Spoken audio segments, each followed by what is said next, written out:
K E A ಅಂತ search ಮಾಡಿ. Search ಮಾಡಿದ್ಮೇಲೆ ಫಸ್ಟ್ ಒಂದು ಇದೆಯಲ್ಲ KEA ಹೋಮ್ ಅಂತ ಇದ್ರ ಮೇಲೆ ಕ್ಲಿಕ್ ಮಾಡಿ. ಕ್ಲಿಕ್ ಮಾಡಿದ್ಮೇಲೆ ನೋಡಿ ಈ ಪೇಜ್ ನಿಮ್ಗೆ ಓಪನ್ ಆಗುತ್ತೆ. ಇದು KEA official website. Okay, so ಇಲ್ಲಿ ಕನ್ನಡ ಇದೆ, ನೀವು ಇಂಗ್ಲಿಷ್ ಅಲ್ಲೂ ಮಾಡ್ಕೋಬಹುದು, ಇಲ್ಲ ನಿಮ್ಗೆ ಕನ್ನಡ ಓಕೆನಾ ಕನ್ನಡದಲ್ಲೂ ಇಟ್ಕೋಬಹುದು. ಓಕೆ, ಸೊ ನಾನು ಕನ್ನಡದಲ್ಲಿ ಇಟ್ಟಿದ್ದೀನಿ. ಸೊ ಇಲ್ಲಿ ಒಂದು ಫ್ಲಾಶ್ ಮೆಸೇಜ್ಗಳು ಬರ್ತಾ ಇದೆ ನೋಡಿ, ಫಸ್ಟ್ ಇಂದ 1 2 3 4. ಸೊ ಫಸ್ಟ್ ಒನ್ ಇದೆಯಲ್ಲ ನೋಡಿ, CET 2024 online application come verification module link ಅಂತ. ಸೊ ಇದ್ರ ಮೇಲೆ ನೀವು ಕ್ಲಿಕ್ ಮಾಡಿ. ಕ್ಲಿಕ್ ಮಾಡಿದ ತಕ್ಷಣ ನೋಡಿ ನಿಮ್ಗೆ ಈ ಪೇಜ್ ಓಪನ್ ಆಗುತ್ತೆ. ಇಲ್ಲಿ ಏನೇನ್ ಡಾಕ್ಯುಮೆಂಟ್ ಬೇಕು ಅಂದ್ರೆ KSET UG CET engineering apply ಮಾಡೋಕ್ಕೂ ಇದೆ, ಪಶುವೈದ್ಯಕೀಯ ಇರಬಹುದು, ಕೃಷಿ ವಿಜ್ಞಾನ ಇರಬಹುದು, ನರ್ಸಿಂಗ್ ಇರಬಹುದು, ನೀಟ್ ಅಲ್ಲೂ ಇದರಿಂದಾನೇ ನೀವು ಅಪ್ಲೈ ಮಾಡಬಹುದು. Okay, so pharmacy, AYUSH, paramedical ಇದೆಲ್ಲ ಇದರಲ್ಲಿ ನೀವು ತುಂಬ್ಕೋಬಹುದು. ಸೊ ಇದಕ್ಕೆಲ್ಲ ಡಾಕ್ಯುಮೆಂಟ್ ಏನೇನ್ ಬೇಕು ಅಂತ ಇಲ್ಲಿ ಕಂಪ್ಲೀಟ್ ಆಗಿ ಕೊಟ್ಟಿದ್ದಾರೆ. ಆ ಡಾಕ್ಯುಮೆಂಟ್ ಏನೇನ್ ಬೇಕು ಅಂತ ನೀವು ಒಂದ್ಸತಿ ನೋಡ್ಕೊಂಡು ಫಾರ್ಮ್ ನ ಫಿಲ್ ಅಪ್ ಮಾಡಬೇಕು. ಓಕೆ, ಸೊ ನೆಕ್ಸ್ಟ್ ನೆಕ್ಸ್ಟ್ ಏನಪ್ಪಾ, ನೀವು proceed to login registered user already register ಮಾಡಿದ್ದೀರಾ ಅಂದ್ರೆ ಇದನ್ನ ಕ್ಲಿಕ್ ಮಾಡಬೇಕು. ಇಲ್ಲ ನೀವು ಹೊಸಬ್ರ ಇದಕ್ಕೆ ಅಂದ್ರೆ proceed to registration for new user ಅಂತ ಕ್ಲಿಕ್ ಮಾಡಿ.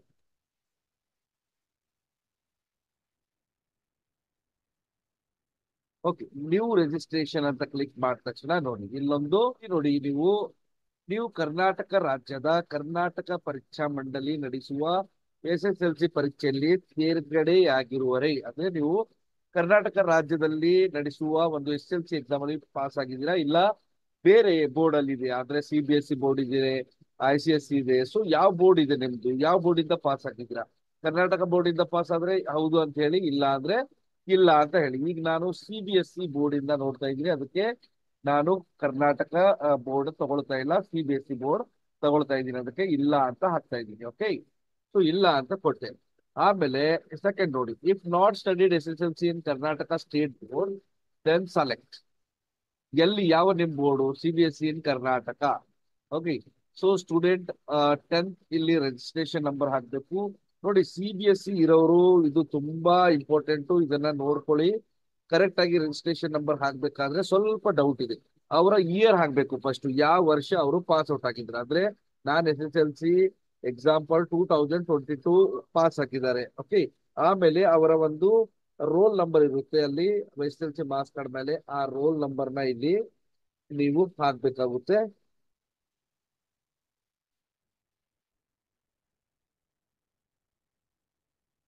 ರೋಲ್ ನಂಬರ್ ಹಾಕಿದ್ಮೇಲೆ ನೀವು ವೆರಿಫೈ ಅಂತ ಹೇಳಿ ನೋಡಿ.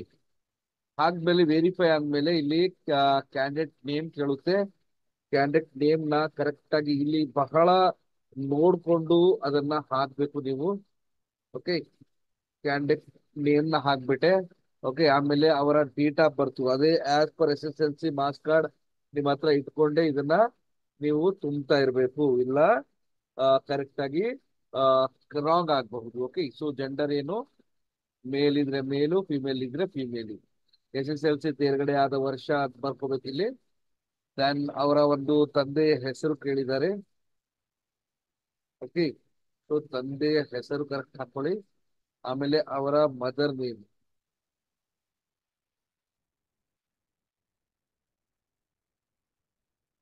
ಓಕೆ, ಮದರ್ ನೇಮ್ ಆಯ್ತು. ಸ್ಯಾಟ್ಸ್ ನಂಬರ್ ಇದು ಆಪ್ಷನಲ್ ಇದೆ, ನೀವು ಹಾಕಬಹುದು, ಹಾಕಲ್ದೆ ಇರಬಹುದು. ಆದರೆ ನನ್ನ ಹತ್ರ ಒಂದು ಸ್ಯಾಟ್ಸ್ ನಂಬರ್ ಇದೆ, ನಾನು ಇವಾಗ ಸ್ಯಾಟ್ಸ್ ನಂಬರ್ ಹಾಕ್ತೀನಿ.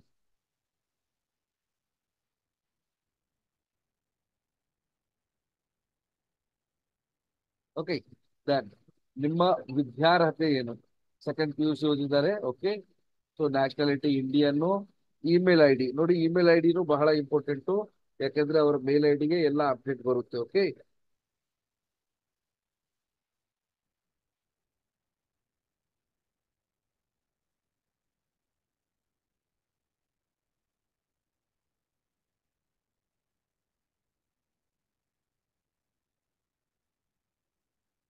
ಓಕೆ, ಸೊ ಇದು ಹಾಕ್ಬಿಟ್ರಿ. ಆಮೇಲೆ ಈ ಕೆಳಗಡೆ ಕ್ಯಾಪ್ಚಾ ಕಾಣ್ತಾ ಇದೆ ನೋಡಿ, ಸೊ ಆ ಕ್ಯಾಪ್ಚಾನ ನೀವು ಇಲ್ಲಿ ಹಾಕ್ಬೇಕು.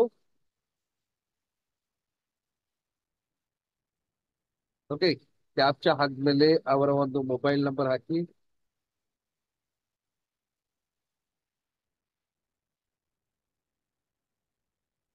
ಓಕೆ, ಸೊ ಆಮೇಲೆ ಒಂದು ಪಾಸ್ವರ್ಡ್ ನ ಕ್ರಿಯೇಟ್ ಮಾಡ್ಕೋಬೇಕು ನೀವು. ಓಕೆ, ಸೊ ನಿಮಗೆ ಯಾವ ತರ ಪಾಸ್ವರ್ಡ್ ಬೇಕು ಆ ತರ ಒಂದು ಪಾಸ್ವರ್ಡ್ ನ ಕ್ರಿಯೇಟ್ ಮಾಡ್ಕೊಳ್ಳಿ. ಓಕೆ, ಸೊ ಎಲ್ಲ ಕರೆಕ್ಟ್ ಆಗಿ ಫಿಲ್ ಆಗಿದೆ ಇಲ್ಲ ಒಂದ್ಸರ್ತಿ ನೋಡ್ಕೊಳ್ಳಿ.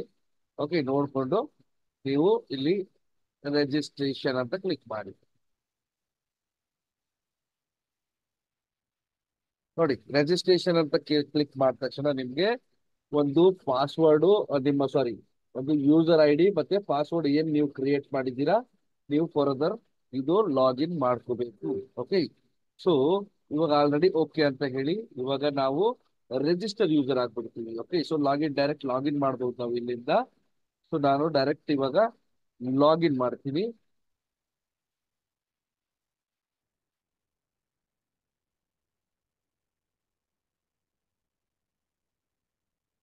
ಆಮೇಲೆ ಅವರ ಒಂದು ಪಾಸ್ವರ್ಡ್ ನ ಹಾಕಿ ಏನ್ ನೀವು ಮಾಡಿದೀರಾ ಅದನ್ನೇ ಇಲ್ಲಿ ಹಾಕ್ಬೇಕು.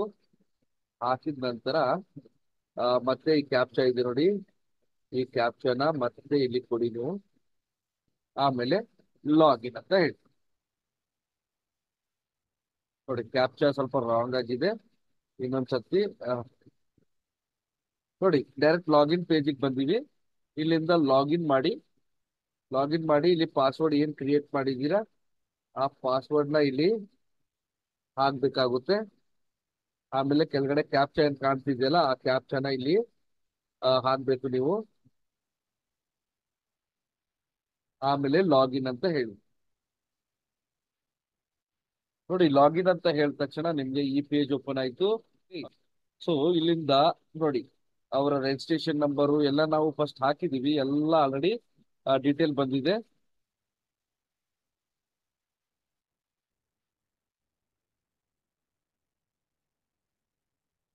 ಸೊ ಯಾವ ಸ್ಟೇಟ್ ಅಂತ ಹಾಕೊಳ್ಳಿ.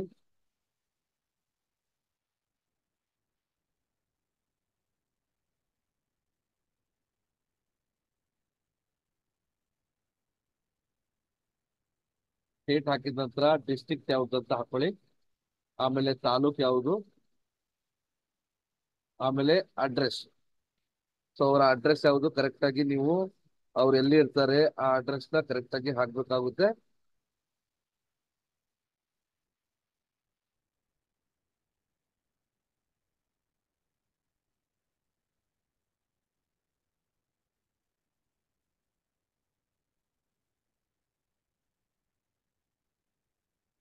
ಓಕೆ, ಆಮೇಲೆ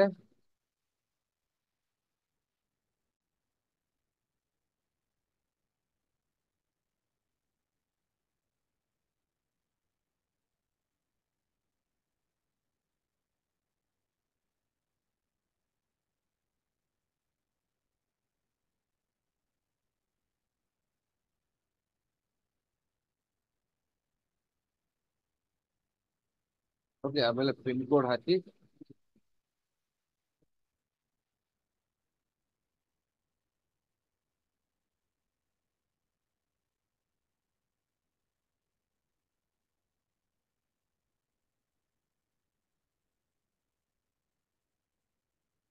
ಆಮೇಲೆ ಅವರ ಒಂದು ಪಿನ್ ಕೋಡ್ ಹಾಕಿ.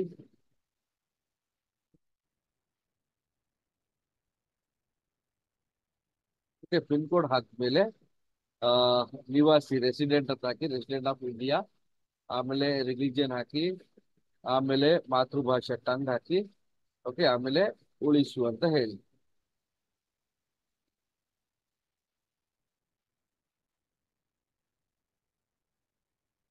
ಓಕೆ, ನೋಡಿ ಈ ತರ ಒಂದು ಜನರಲ್ ಡೀಟೇಲ್ಸ್ ಸೇವ್ಡ್ ಸಕ್ಸಸ್ಫುಲಿ ಅಂತ ಬರುತ್ತೆ. ಓಕೆ, ನೆಕ್ಸ್ಟ್ ನಾವ್ ಏನ್ ಮಾಡ್ಬೇಕಪ್ಪ ಅಂದ್ರೆ ಮುಂದುವರಿಸಿ. ಓಕೆ, ಇದ್ರ ಮೇಲೆ ನಾವು ಕ್ಲಿಕ್ ಮಾಡ್ಬೇಕು.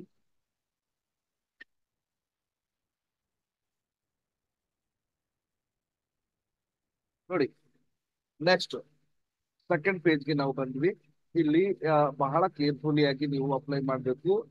ನೋಡಿ, ನೀವು NRI ವಾರ್ಡನ್ ಅಡಿಯಲ್ಲಿ ಸೀಟ್ ಕ್ಲೇಮ್ ಮಾಡಲು ಬಯಸುತ್ತೀರಾ?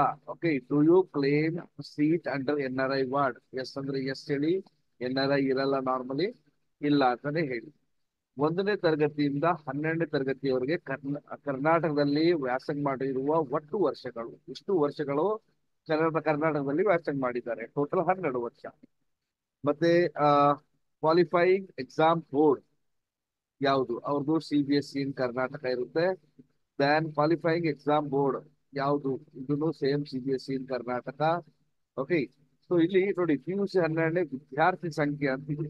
ಸೊ ವಿದ್ಯಾರ್ಥಿ ಸಂಖ್ಯೆ ಆದಷ್ಟು ವಿದ್ಯಾರ್ಥಿಗಳನ್ನ ಕೇಳಿ ಹಾಕೋದು ತುಂಬಾ ಒಳ್ಳೆಯದು.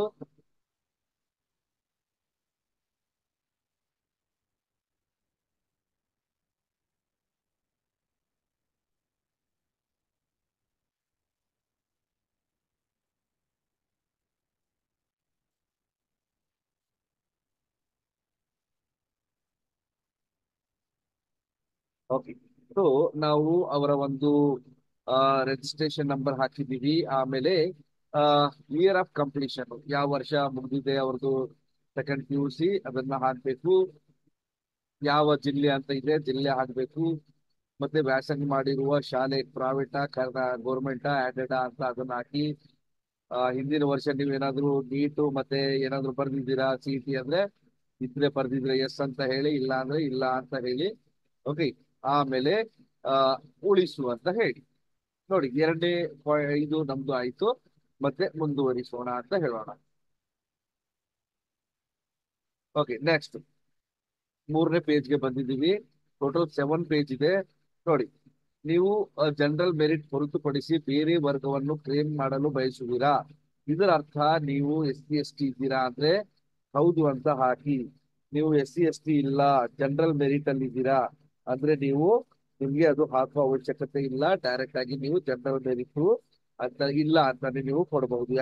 ನಾವು 3ನೇ ಪೇಜ್ಗೆ ಬಂದಿದ್ದೀವಿ. ಇಲ್ಲಿ ರಿಸರ್ವೇಶನ್ ಎಲ್ಲ ಡೀಟೇಲ್ ನ ಹಾಕ್ಬೇಕು, ಬಹಳ ಇಂಪಾರ್ಟೆಂಟ್ ಮತ್ತೆ ಬಹಳ ಕೇರ್ಫುಲ್ ಇಂದ ಹಾಕ್ಬೇಕು. ಓಕೆ, ಫಸ್ಟ್ ಏನಪ್ಪಾ ಅಂದ್ರೆ ನೀವು ಜನರಲ್ ಮೆರಿಟ್ ಹೊರತುಪಡಿಸಿ ಬೇರೆ ವರ್ಗವನ್ನು ಕ್ಲೇಮ್ ಮಾಡಲು ಬಯಸುವಿರಾ? ನೀವು ಜನರಲ್ ಮೆರಿಟ್ ಗಿಂತ ಬೇರೆ SC ST OBC ಏನಾದ್ರೂ ಇದ್ರು ನೀವು ಇಲ್ಲಿ ಹೌದು ಅಂತ ಹಾಕ್ಬೇಕು. ಜನರಲ್ ಮೆರಿಟ್ ಇದ್ರೆ ಇಲ್ಲ ಅಂತ ಹಾಕಿ. ನಾನು ಇವಾಗ OBC ಕ್ಯಾಟಗಿರಿ ಇದೆ, OBC ಹೌದು ಅಂತ ಹಾಕಿದ್ದೀನಿ. ಸೊ RD ನಂಬರ್ ಕೇಳುತ್ತೆ, RD ನಂಬರ್ ಹಾಕಿದ ತಕ್ಷಣ ನೋಡಿ ಅವರ ಒಂದು ಡೀಟೇಲ್ ಇಲ್ಲಿ ಮ್ಯಾಚ್ ಆಗುತ್ತೆ, ಅಪ್ಲಿಕೆಂಟ್ ನೇಮ್ ಮ್ಯಾಚ್ ಆಗುತ್ತೆ. ಆಮೇಲೆ ನೆಕ್ಸ್ಟ್ ನೀವು ಕ್ಲೇಮ್ 8 ಲಕ್ಷಕ್ಕಿಂತ ಇದು ಇದೆಯಾ ಅಂದ್ರೆ ನೋಡಿ ಆಲ್ರೆಡಿ OBC ಒಂದೇ ಕಾಸ್ಟ್ ಇನ್ಕಮ್ ಅದರಲ್ಲೇ ಬರುತ್ತೆ, ಅದಕ್ಕೆ ಡೈರೆಕ್ಟ್ ತಗೊಳ್ತೀವಿ. ಓಕೆ, ಸೊ ನೆಕ್ಸ್ಟ್ 371 ಮೀಸಲಾತಿ ಬಯಸುವಿರಾ? ಹೌದು ಅಂತ ಹೇಳಿ. ಇಲ್ಲಿ 371 RD ನಂಬರ್ನ ನೀವು ಹಾಕ್ಬೇಕಾಗುತ್ತೆ.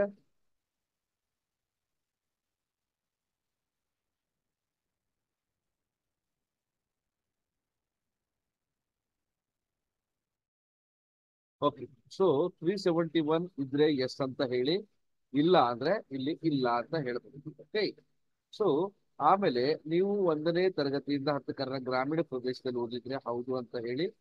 ಓಕೆ, ಧಾರ್ಮಿಕ ಅಲ್ಪಸಂಖ್ಯಾತ ಕೋಟಾವನ್ನು ಬಯಸುತ್ತೀರಾ? ಇಲ್ಲ ಅಂತ ಹಾಕಿ. ಸೊ ನೀವು 1ನೇ ಇಂದ 10ನೇ ಕನ್ನಡ ಮಾಧ್ಯಮದಲ್ಲಿ ಓದಿದ್ದೀರಾ? ನೀವು study Kannada medium from first to 10th standard? ಇಲ್ಲ ಅಂತ ಹೇಳಿ. ನೀವು ಭಾಷಾ ಅಲ್ಪಸಂಖ್ಯಾತರ? ಅದನ್ನು ಇಲ್ಲ ಅಂತ ಹೇಳಿ. Are you son daughter Jammu Kashmir? ಇಲ್ಲ ಅಂತ ಹೇಳಿ. ಇದನ್ನು ಇಲ್ಲ ಅಂತ ಹೇಳಿ. ಆಮೇಲೆ ಇಲ್ಲಿ ನೀವು ಯಾವುದೇ ವಿಶೇಷ ವರ್ಗಗಳನ್ನು ಕ್ಲೇಮ್ ಮಾಡಲು ಬಯಸುತ್ತೀರಾ ಅಂದ್ರೆ ನೀವು NCC ಕ್ಯಾಂಪ್ ಅಲ್ಲಿ ಇದ್ರೆ, ಸ್ಪೋರ್ಟ್ಸ್ ಅಲ್ಲಿ ಇದ್ರೆ, ಡಿಫೆನ್ಸ್ ಅಲ್ಲಿ ಇದ್ರೆ. ಓಕೆ, ಸೊ ಹ್ಯಾಂಡಿಕ್ಯಾಪ್ ಇದ್ರೆ ಅಂತವರು ಸ್ಪೆಷಲ್ ಕ್ಯಾಟಗಿರಿಯಲ್ಲಿ ಬರ್ತಾರೆ. ಸೊ ಇಲ್ಲಿ ನಾನು ನೋ ಅಂತ ಕೊಡ್ತೀನಿ, ಆಮೇಲೆ ಉಳಿಸು ಅಂತ ಹೇಳ್ತೀನಿ. ಓಕೆ, ಸೊ ಇಲ್ಲಿ ನಾವು ಏನೇನ್ ಹಾಕಿದೀವಿ, ಏನೇನ್ ಕ್ಲೇಮ್ ಮಾಡಿದೀವಿ ನೋಡಿ. Study in rural areas first to 10th claimed ಇತ್ತು. ಓಕೆ, ಆಮೇಲೆ ಯಾವುದು ಅನ್ಕ್ಲೇಮ್ಡ್ ಇದೆ ಎಲ್ಲ ಇಲ್ಲಿ ಬಂತು. ಓಕೆ, ಸೊ ಉಳಿಸು ಅಂತ ಹೇಳಿ. ಓಕೆ,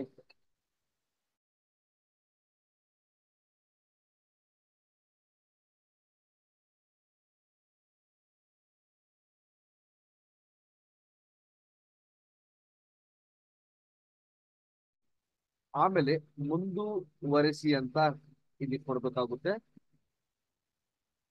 ಮುಂದುವರಿಸಿ ಅಂತ ಕೊಟ್ಟ ತಕ್ಷಣ ನೋಡಿ ಅವರ ಒಂದು ಸ್ಕೂಲ್ದು ಫುಲ್ ಡೀಟೇಲ್ ಹಾಕ್ಬೇಕು. 12 ವರ್ಷ ಎಲ್ಲಿ ಓದಿದ್ದಾರೆ ಅವರು ಅಂತ ನೋಡಿ. ಆಲ್ರೆಡಿ 10 ಇಯರ್ ಇಲ್ಲಿ ಆಲ್ರೆಡಿ ಇದೆ.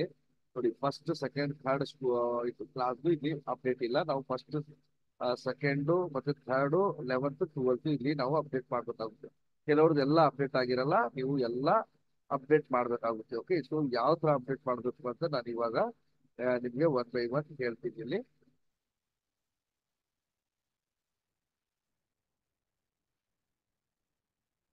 ನೋಡಿ, 4ನೇ ಕ್ಲಾಸ್ 2016ರಲ್ಲಿ ಮಾಡಿದ್ದಾರೆ. ಸೊ ನಾವು ಫಸ್ಟ್ ಕ್ಲಾಸ್ ಅಂದ್ರೆ 1ನೇ ಕ್ಲಾಸು ಯಾವ ವರ್ಷದಲ್ಲಿ ಮಾಡಿದ್ದಾರೆ ಅಲ್ಲಿಂದ ನಾವು ಇದನ್ನ ತಗೋಬೇಕು. ಬೋರ್ಡ್ ಯಾವುದು? CBSE ಕರ್ನಾಟಕ. ಆ ಜಿಲ್ಲೆ ನಮ್ದು ಯಾವುದು? ಕಲಬುರ್ಗಿ. ಇಲ್ಲಿ ಸ್ಕೂಲ್ ಯಾವುದು? The the Aditya Birla public school Malkhed road. Add study details ಅಂತ ಇದೆ ನೋಡಿ. ಫಸ್ಟ್ ಸ್ಟ್ಯಾಂಡರ್ಡ್ ಇಲ್ಲಿ ಬಂತು ನೋಡಿ. ಓಕೆ, ಸೊ ಕೆಂಪ್ ಕಾಣ್ತಾ ಇದೆಯಲ್ಲ, ಇಲ್ಲಿ ಫಸ್ಟ್ ಸ್ಟ್ಯಾಂಡರ್ಡ್ ಬಂತು. ಸೊ ನಮ್ಗೆ ಮತ್ತೆ ಸೆಕೆಂಡ್ ಸ್ಟ್ಯಾಂಡರ್ಡ್ ಕೊಡ್ಬೇಕು. ಸೆಕೆಂಡ್ ಸ್ಟ್ಯಾಂಡರ್ಡ್ ಯಾವಾಗ ಆಗಿದೆ ಇವ್ರದ್ದು ಅದನ್ನ ಕೊಡ್ಬೇಕು. ಬೋರ್ಡ್ ಯಾವುದು? CBSE ಕರ್ನಾಟಕ. ಜಿಲ್ಲೆ ಯಾವುದು? ಕಲಬುರ್ಗಿ. ಓಕೆ, ಮತ್ತೆ ಸ್ಕೂಲ್ ಹೆಸರು ಹಾಕ್ಬೇಕು. ಆಮೇಲೆ ಆಡ್ ಡೀಟೇಲ್ಸ್, ಸ್ಟಡಿ ಡೀಟೇಲ್ಸ್ ನೋಡಿ. ಮತ್ತೆ ಕೆಳಗಡೆ ಸೆಕೆಂಡ್ ಸ್ಟ್ಯಾಂಡರ್ಡ್ ಬಂತು. ಸೊ ಮತ್ತೆ ಥರ್ಡ್ ಸ್ಟ್ಯಾಂಡರ್ಡ್ ಯಾವಾಗ ಆಗಿದೆಯಪ್ಪ ಅವ್ರದ್ದು? 2015ರಲ್ಲಿ ಆಗಿದೆ. ಓಕೆ, ಸೊ ಮತ್ತೆ ಜಿಲ್ಲೆ ಹಾಕ್ಬೇಕು. ಆಮೇಲೆ ಮತ್ತೆ ಸ್ಕೂಲ್ ಹಾಕ್ಬೇಕು. ಓಕೆ, ಸೊ ನೋಡಿ, ಸೊ ಇದೊಂದು ನೋಡಿ. ಸೊ ನಾನು ಹಾಕಿದೆ 1ನೇ 2ನೇ 3ನೇ ಕ್ಲಾಸ್ ನಾನು ಇಲ್ಲಿ ಹಾಕಿದೆ. ಆಲ್ರೆಡಿ 4 5 6 7 8 9 10 ಇತ್ತು.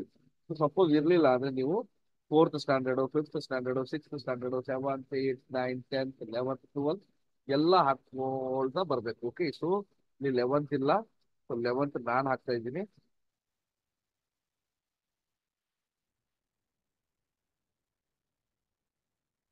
ಆಮೇಲೆ ಇಲ್ಲಿ ಆಡ್ ಸ್ಟಡಿ ಡೀಟೇಲ್ಸ್ ಅಂತ ಹೇಳಿ ನೋಡಿ. ಸ್ವಲ್ಪ ಡೌನಿಗೆ ಬಂದು 11th ನೋಡ್ಕೊಳ್ಳಿ. ಲಾಸ್ಟ್ ನೋಡಿ 11th ಬಂತು. So last and best 12th. So 12th ಯಾವಾಗ ಆಗುತ್ತಪ್ಪ ಅವ್ರದ್ದು? 2024. ಆಮೇಲೆ ಜಿಲ್ಲೆ ಯಾವುದು? ಆಮೇಲೆ ಸ್ಕೂಲ್ ಯಾವುದು? Add study details. Okay, so 12 ವರ್ಷದ ಎಲ್ಲ ಸ್ಟಡಿ ಡೀಟೇಲ್ ಕೊಟ್ಟ ಮೇಲೆ ಇಲ್ಲಿ ಮತ್ತೆ ನೆಕ್ಸ್ಟ್ ಅಂತ ಕೊಡಿ. ನೆಕ್ಸ್ಟ್ ಅಂತ ಕೊಟ್ಟ ತಕ್ಷಣ ನೋಡಿ ಇಲ್ಲಿ ನೀವು NRI ಕ್ಲೇಮ್ ಮಾಡಿಲ್ಲ, ಇದು ಏನು ಅವಶ್ಯಕತೆ ಇಲ್ಲ. ನೆಕ್ಸ್ಟ್ ಅಂತ ಕೊಡಿ. ಆಮೇಲೆ ಇಲ್ಲಿ ನಿಮ್ಮ ಅಕೌಂಟ್ ನಂಬರ್ ಕೇಳುತ್ತೆ ರೀಫಂಡ್ಗೆ. ಸೊ ಇಲ್ಲಿ ಅಕೌಂಟ್ ನಂಬರ್ನ ಹಾಕ್ಬಿಡಿ.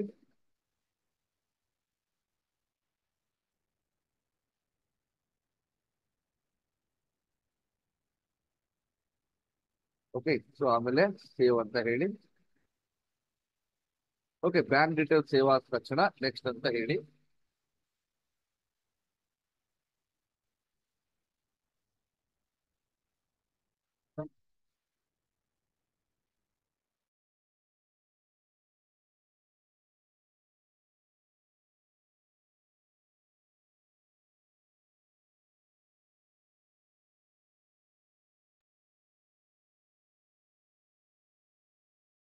ಓಕೆ, ನೆಕ್ಸ್ಟ್ ಅಂತ ಹೇಳಿದ ತಕ್ಷಣ ನೋಡಿ ನಿಮ್ಗೆ ಡಾಕ್ಯುಮೆಂಟ್ ಅಪ್ಲೋಡ್ ಮಾಡ್ಬೇಕು ಇಲ್ಲಿ.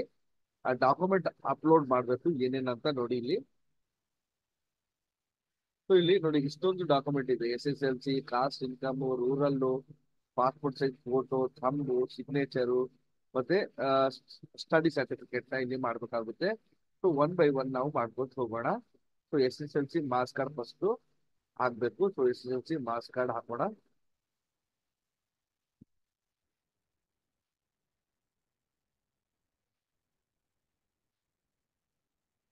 ಓಕೆ, ಸೊ ಆಮೇಲೆ ಕಾಸ್ಟ್ ಇನ್ಕಮ್ ಕೇಳ್ತಿದ್ದಾರೆ. ಸೊ ಕಾಸ್ಟ್ ಹಾಕೋಣ ಇಲ್ಲಿ. ಓಕೆ, ಕಾಸ್ಟ್ ಇನ್ಕಮ್ ಆಯ್ತು. ಆಮೇಲೆ ಇಲ್ಲಿ ರೂರಲ್ ಏರಿಯಾ ಸರ್ಟಿಫಿಕೇಟ್ ಅಂತ ಕೇಳ್ತಿದೆ. ಸೊ ಆ ರೂರಲ್ ಏರಿಯಾ ಸರ್ಟಿಫಿಕೇಟ್ ಇದೆ.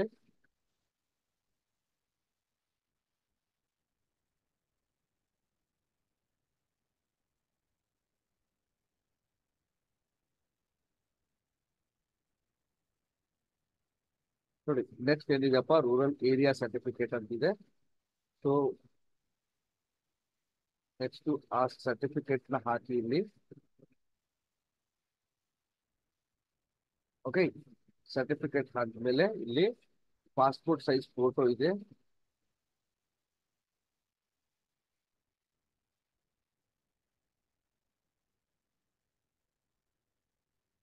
ಸೊ ಫೋಟೋನ ಇಲ್ಲಿ ಅಪ್ಲೋಡ್ ಮಾಡಿ.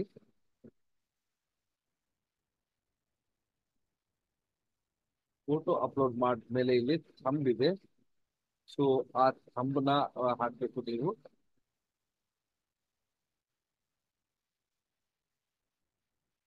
ಓಕೆ, ಸೊ ಥಂಬ್ನ ಹಾಕಿ.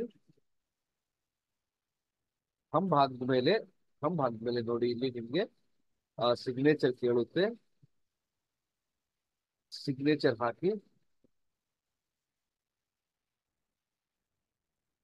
ಓಕೆ, ಸಿಗ್ನೇಚರ್ ಆದ್ಮೇಲೆ ನೀವು ಏನ್ ಮಾಡ್ಬೇಕಪ್ಪ ಅಂದ್ರೆ study certificate. Okay, so study certificate ಏನಿದೆ ಅದನ್ನ ಹಾಕ್ಬೇಕಾಗುತ್ತೆ. ರೂರಲ್ ಸರ್ಟಿಫಿಕೇಟ್ ಅಂತ ಬರುತ್ತಲ್ಲ, ಆ ರೂರಲ್ ಸರ್ಟಿಫಿಕೇಟ್ ನ ಹಾಕ್ಬೇಕು ನೀವು.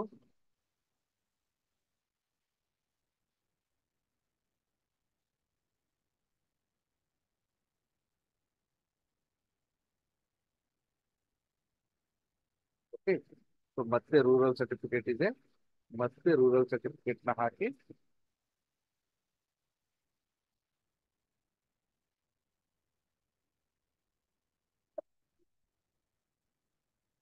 ಸೊ ಮತ್ತೆ ರೂರಲ್ ಸರ್ಟಿಫಿಕೇಟ್ ಬೀಳುತ್ತದೆ.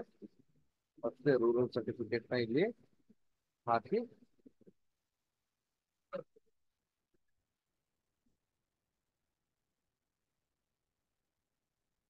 ಓಕೆ, ಸೊ ಎಲ್ಲ ಡೇಟಾ ನೋಡಿ, ಎಲ್ಲ ಏನ್ ಕೇಳಿದ್ದಾರೆ ಎಲ್ಲ ನಾವು ಅಪ್ಲೋಡ್ ಮಾಡಿದೀವಿ. ನೆಕ್ಸ್ಟ್ ಅಂತ ಕೊಡಿ. ನೆಕ್ಸ್ಟ್ ಅಂತ ಕೊಟ್ಟ ತಕ್ಷಣ ಅವರು ಶೇರ್ ಬಯಸುವ ಎಕ್ಸಾಮ್ ಡೀಟೇಲ್ ಕೇಳುತ್ತೆ ಇಲ್ಲಿ. ನೋಡಿ, courses selection and exam centre. ನೀವು ಶೇರ್ ಬಯಸುವ ಕೋರ್ಸ್ ಅನ್ನು ಅಂದ್ರೆ ಇಲ್ಲಿ UG CET engineering, nursing, veterinary, agriculture, pharmacy ಬರುತ್ತೆ. ಓಕೆ, ಇದರಲ್ಲಿ UG ಮೆಡಿಕಲ್, ಡೆಂಟಲ್, ಐಸ್ ಬರುತ್ತೆ. ಓಕೆ, ಸೊ ಇದೆಲ್ಲ ಬರುತ್ತೆ. ಇದರಲ್ಲಿ ನೀವು ಯಾವ್ದು ಬೇಕು ಅದನ್ನ ಆಪ್ಷನ್ ಆಗಿ ಚೂಸ್ ಮಾಡ್ಕೊಂಡು ಅಪ್ಲೈ ಅಂತ ಹೇಳ್ಬೇಕು. ಓಕೆ, ಅಪ್ಲೈ ಅಂತ ಹೇಳಿದ ತಕ್ಷಣ ನೋಡಿ ಇಲ್ಲಿ ಟೋಟಲ್ ಅಪ್ಲಿಕೇಶನ್ ಫೀಸ್ ₹600 ಇದೆ. ಓಕೆ, ಎಕ್ಸಾಮ್ ಸೆಂಟರ್ ಕೇಳುತ್ತೆ ಇಲ್ಲಿ. ಆಮೇಲೆ ಕೆಳಗಡೆ ಬಂದ್ರೆ exam centre. So exam centre ನೀವು ಒಂದನೇದು ಗುಲ್ಬರ್ಗ ಅಂತ ಸೆಲೆಕ್ಟ್ ಮಾಡ್ಕೋಬಹುದು, ಎರಡನೇದು ಬೀದರ್ ಸೆಲೆಕ್ಟ್ ಮಾಡ್ಕೋಬಹುದು. ಓಕೆ, ಸೊ ಸಬ್ಮಿಟ್ ಅಂತ ಕೊಡಿ. ಓಕೆ, ಸಬ್ಮಿಟ್ ಅಂತ ಕೊಟ್ಟ ತಕ್ಷಣ ಇಲ್ಲಿ ಬಹಳ ಇಂಪಾರ್ಟೆಂಟ್ ನೋಡಿ, click here to download draft application. ಅಂದ್ರೆ ಬಿಫೋರ್ ನೀವು ಸಬ್ಮಿಟ್ ಮಾಡೋಕ್ಕಿಂತ ಮುಂಚೆ ಒಂದು ಸಾರಿ ಕಂಪ್ಲೀಟ್ ಅಪ್ಲಿಕೇಶನ್ ನೋಡೋದು ಬಹಳ ಇಂಪಾರ್ಟೆಂಟ್. ಓಕೆ, ಇಷ್ಟು $600 ಫೀಸ್ ಇದೆ. ಇದು ನಾವು ಫ್ರೀ ಅಪ್ಲಿಕೇಶನ್ ಅಂತಾನೆ ಹೇಳ್ತೀವಿ. ಇದನ್ನ ಫಸ್ಟ್ ಡೌನ್ಲೋಡ್ ಮಾಡ್ಕೊಳ್ಳಿ. ಡೌನ್ಲೋಡ್ ಮಾಡಿಕೊಂಡು ಅದನ್ನ ಕಂಪ್ಲೀಟ್ ಆಗಿ ಒಂದ್ಸತಿ ನೀವು ಆ ಅಪ್ಲಿಕೇಶನ್ ನ ನೋಡ್ಕೋಬೇಕು. ಓಕೆ, ಸೊ ಅವರ ಹೆಸರು ಏನಿದೆ, ಅವರ ಪೇರೆಂಟ್ಸ್ ಡೀಟೇಲ್ಸ್ ಏನಿದೆ. Okay, okay, so RD number, caste income RD number ಏನಿದೆ, ಆನ್ಯುವಲ್ ಇನ್ಕಮ್ ಏನಿದೆ. ಓಕೆ, ಸೊ ಕ್ಲೇಮ್ ಏನು, study in rural area from 1 to 10 claim ಆಗಿದೆ. ಸ್ಟಡಿ ಇನ್ ಕನ್ನಡ ಮೀಡಿಯಂ ಇಲ್ಲ, ನೋ ನೋ ನೋ ಇದೆ. 371 ಆಲ್ಸೋ ನೋ ಇದೆ. Okay, so ಆಮೇಲೆ 12 years education ಮತ್ತೆ exam centres.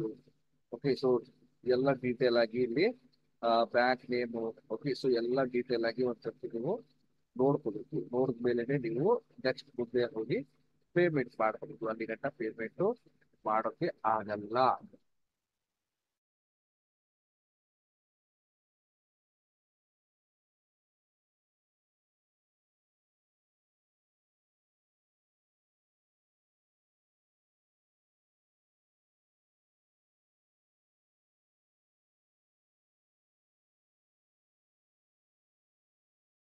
So ಇವಾಗ ಪ್ರೀ ಅಪ್ಲಿಕೇಶನ್ ಫುಲ್ ಚೆಕ್ ಮಾಡಿದ್ಮೇಲೆ ನೀವು ಮುಂದುವರೆಸಿ ಅಂತ ಕೊಡ್ಬೇಕು.